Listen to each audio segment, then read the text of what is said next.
João Félix had the kind of career start we all dreamed of as kids. He began as a young prospect at his boyhood club after being rejected by their rivals. And when he made his debut, he was the key piece that helped Benfica recover from a massive deficit and clinch the national championship.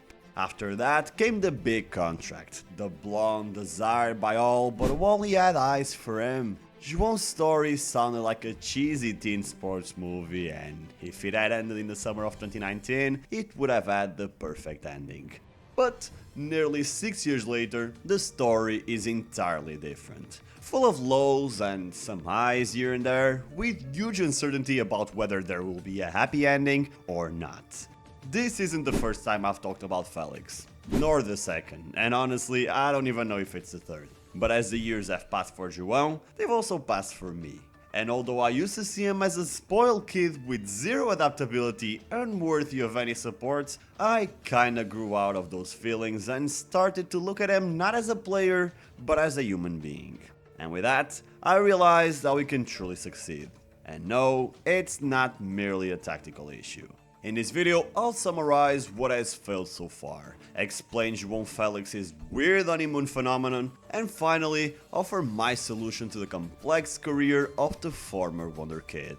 But first, and as usual, let me give you some context. As everyone knows, João Félix began his career at Benfica, but many of you, especially international fans, may not know that from a young age he had to deal with adversity. At just 14, he was released by FC Porto, who thought he was too thin and lacked the profile to play for the Dragons. But the Eagles didn't care about his stature and gave him a chance to turn his dream into reality. On the other hand, Benfica was merely a launching pad. Félix wasn't a Di Maria or a Ruben Dias who spent considerable time at Benfica. In fact, he only spent one season with the senior team and was a prominent figure only from the second half of 2018-19 onwards. Félix was a true tornado in that Benfica. Before Rui Vitória's dismissal, Benfica was a void of ideas, far from the team that won 4 consecutive championships. However, his successor Bruno Lage introduced a much more attractive style of football, where João Félix was meant to be a key piece. From then on, the young prospect formed a lethal partnership with Seferovic, where he was given the freedom to explore spaces and capitalize on second balls, and Félix did not disappoint. Before his permanent inclusion in the starting 11, Benfica was in 4th place, 7 points behind leaders Porto. By the end of the championship, Benfica had once won 10-0, and Félix himself scored against the very team that had rejected him in a game that still hurts for any Porto fan to remember. The 7-point deficit dissipated, and in the end, it was Félix who had the last laugh, preventing Porto's back-to-back championship. Fantastic, isn't it? Well, it's impressive, no doubt. But it was only half a season, always playing the same way. It was obvious he needed more time to develop, but money talks louder in football, and Félix ended up sold to Atletico for 127 million euros. By far the most expensive sale by a Portuguese club, and looking back, the only thing one can criticize Benfica for is that much of that money likely went to commissions, and what remained was poorly spent. Because for fuck's sake, who makes that kind of money from a player? Not even Gyökeres, who has had a goal-scoring seal over 2 seasons here, will leave for that much money. Now, from João's point of view, of course it was premature. And no, not because he went to a tactically rigid team with a coach highly focused on team discipline, because I think that's exactly what he needed to adapt to modern football. The problem was a gigantic price tag he was condemned to carry. Atletico didn't sign him as just another important figure for the team like they did with Griezmann or Falcao in the past. João Félix came to be the superstar they never had and always envied. And although it's ridiculous to expect that from a 19-year-old player, well, that's exactly what they did.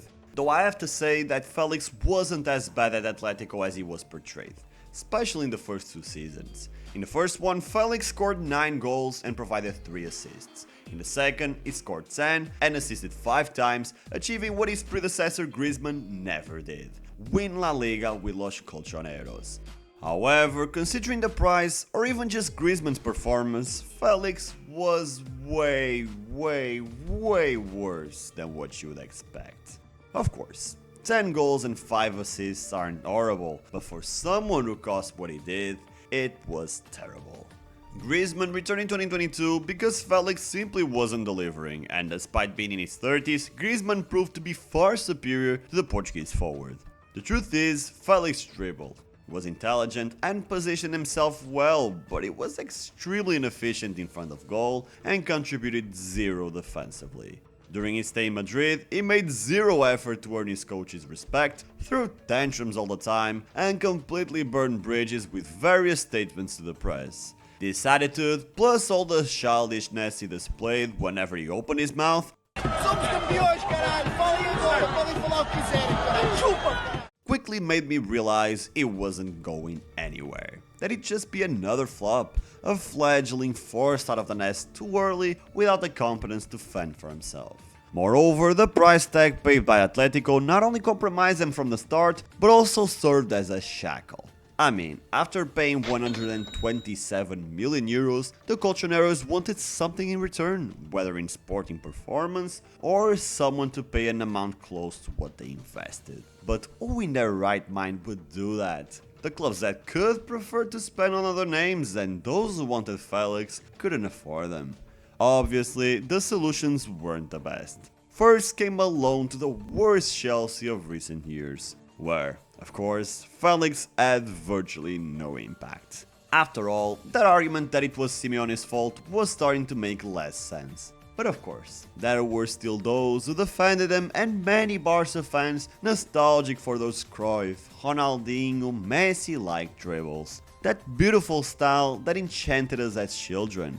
And so, thanks to a significant pay cut and an agent who performs miracles as long as money falls into his pocket, Félix had the ultimate opportunity to showcase his best version at his dream club, in the system where he performed best. There were no more excuses, and at the same time, there was a kind of resurgence of hope around Félix's career, but 44 games later, the performance remained mediocre. 10 goals and 6 assists. At his dream club, in the system he performed best. Once again, it's not terrible, but Ferran Torres and Fermin Lopez match his performance without demanding even half of the financial burden that signing Félix would entail. And besides, look at the number of goal contributions. 5 seasons had passed since he left Benfica, and João Félix had basically stayed the same. His performances didn't improve, his offensive contributions didn't either. Félix is the same player who left Estádio da Luz in 2019, only now he's 25 years old and should be reaching the prime of his career. As a result, it wasn't surprising that Barca didn't invest in his signing. The risk was high, the reward highly hypothetical, so he ended up signing with Chelsea, a club with so many players that at one point there wasn't even room for everyone in the locker room. It wasn't the ideal choice, but the bar was lower. Félix had to assert himself, but once again, that didn't happen. Félix was not only being surpassed by other foreign players, but now he's even being surpassed by other Portuguese players. At Chelsea, Félix found himself overtaken by his compatriot Pedro Neto, who despite not having his brilliance, is a player who adds much more creatively to the team. By January, he was already being sent back on loan, this time to AC Milan, where as usual, he started well. In fact, he was an integral part of the Super Cup victory with a crucial goal in the semi-finals. But of course, at this point, Félix being a star during the first games at his new club and then reverting to his natural form is as common as Neymar getting injured right before his sister's birthday. And at Milan, it was no exception. In fact, this honeymoon phenomenon between Félix and the new club is even more surreal than what you think, and a fundamental piece of this puzzle that is João's career. In case you didn't know, in every team he's been at, Félix always started off strong. In the first 3 matches as an Atletico player, he already had a goal and an assist, leading the new club to the top of the table. When he joined Chelsea, he was sent off in the first game, but as soon as he was given another chance, he seized it with a decisive goal, only to lose his spot again. At Barcelona, it was even more impressive. 3 goals, 2 assists in the first 4 games, only to lose steam again. This season, upon returning to Chelsea, he scored a goal in the first game, but after 3 matches trying his best to bring back the mannequin challenge trend, He was relegated to play in the Cups until he was sent off on loan again. This isn't a coincidence. This isn't a coincidence. It's clear that João Félix has confidence issues, and beyond that, he's not an individual with enough focus to put his head down and grind, and there's nothing wrong with that. There are plenty of people like that. The Ronaldos are the exceptions, not the norm. It's just that we live in a society so obsessed with productivity that we almost forget that there are people who prefer to enjoy life rather than spend it dedicating themselves to something that isn't that important to them. At 19, I laughed at Felix. At 25, I understand the guy. I mean, I'm good at my job. I'm good at sales. And when I enter a hot streak, my client numbers seem to increase on their own.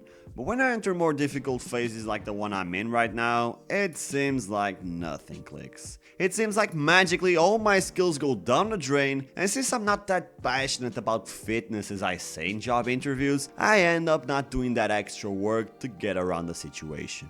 Fortunately, my professional situation isn't scrutinized or hard to turn around like Felix. All it takes is for people to head back to college or for January to roll around for me to make that classic mid-season comeback like Ronaldo in his prime. But that doesn't mean Felix is beyond saving, or that he's some poor lost soul. It just means he's never going to be the best in the world, not even an elite player. Right now, João has two possible paths, be a Quaresma or be a Dani. Both had unbelievable natural talent. They did whatever they wanted with the ball and with opposing defenses, leaving everyone on the edge of their seats wondering how far they could go. Both blew their chances at the big clubs, but while one threw in the towel because he preferred being a celebrity, the other accepted that top-tier football wasn't for him and ended up becoming a cult icon at Porto, at Besiktas, and in international football as a whole. A few years ago, I thought Benfica was the best place for Felix, but I don't believe that anymore. The Eagles have a lot of rising talent, and there would be still plenty of pressure on Felix's shoulders to live up to that magical debut season. Still, if Flamengo really are interested, why the fuck not? Felix has Brazilian DNA. His father is from there after all. Tactic systems are more flexible and there's a lot more freedom for technically gifted players to express themselves on the pitch. In my opinion, Felix will stop being seen as a failure once he accepts that the price tag, the headlines, and all the hype built around them for better or worse don't define him. It's not the player people imagine it become, and that's okay. It's still possible to build a positive legacy and be remembered with nostalgia in the future. But for that to happen, Felix needs to make the right move.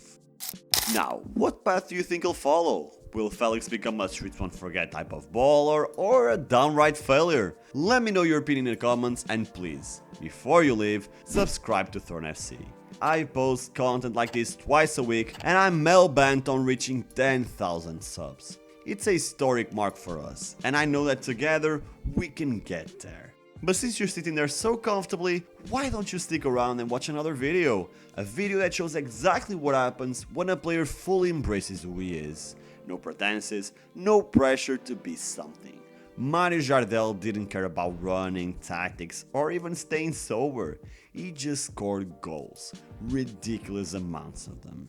That's what legacy looks like when you play to your strengths, not to the headlines. I'll see you there.